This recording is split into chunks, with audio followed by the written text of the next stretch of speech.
PJ. Joseph Mani വിഭാഗം നടത്തിയ കൂടിക്കാഴ്ചയിൽ ധാരണയിൽ എത്തിയില്ല എന്ന തരത്തിലാണ് ഇപ്പോൾ പുറത്തുവരുന്ന വാർത്തകൾ. സീറ്റിന്റെ കാര്യത്തിൽ കൃത്യമായ തീരുമാനം ഇതുവരെ ആയിട്ടില്ലെന്നും മധ്യസ്ഥ ചർച്ചകളും അനുനയ ചർച്ചകളും നടക്കുന്നതായാണ് പുറത്തുവരുന്ന റിപ്പോർട്ടുകൾ. സ്റ്റിയറിംഗ് കമ്മിറ്റിക്ക് ശേഷം മാത്രമേ സീറ്റിന്റെ കാര്യത്തിൽ തീരുമാനം ആകൂ. കേരള കോൺഗ്രസ് മാണി വിഭാഗത്തിന്റെ സീറ്റാണ് കോട്ടയം. കടുത്തുരുത്തി മണ്ഡലം പി.ജെ. ജോസഫിനാണ്. പി.ജെ. ജോസഫിന് കടുത്തുരുത്തി മണ്ഡലം എത്ര വിലപ്പെട്ടതാണോ അതുപോലെ തന്നെയാണ് മാണിക്ക് കോട്ടയം മണ്ഡലവും. കേരള കോൺഗ്രസിന്റെ ജില്ലാ പ്രസിഡന്റുമാരെല്ലാം സീറ്റ് മാണി വിഭാഗത്തിന് തന്നെ നൽകണമെന്നാണ് മുറവിളി കൂട്ടുന്നത്. അതേസമയം കേരള കോൺഗ്രസ് കോട്ടയത്ത് തന്നെ മത്സരിക്കുമെന്ന തരത്തിലാണ് വാർത്തകൾ പ്രചരിച്ചത്.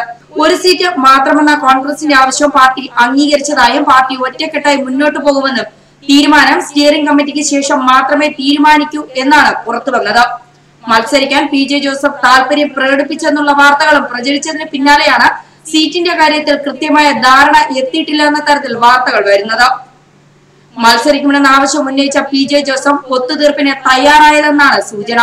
എം.എൽ.എമാരിൽ നിന്ന് സമവായ സ്ഥാനാർത്ഥിയെ കണ്ടെത്താനുള്ള നീക്കത്തിനാണ് സാധ്യത.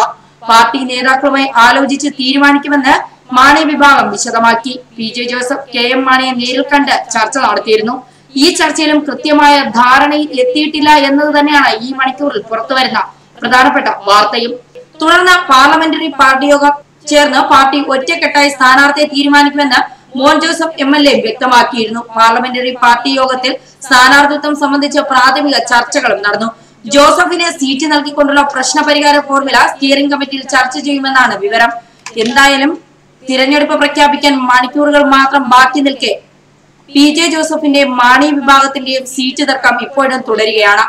സ്റ്റിയറിംഗ് കമ്മിറ്റിക്ക് ശേഷം മാത്രമേ സീറ്റിന്റെ കാര്യത്തിൽ കൃത്യമായ ധാരണയിലെത്തൂ എന്നുള്ളതാണ് ഈ മണിക്കൂറിൽ പുറത്തുവരുന്ന ഏറ്റവും പ്രധാനപ്പെട്ട വാർത്തയും.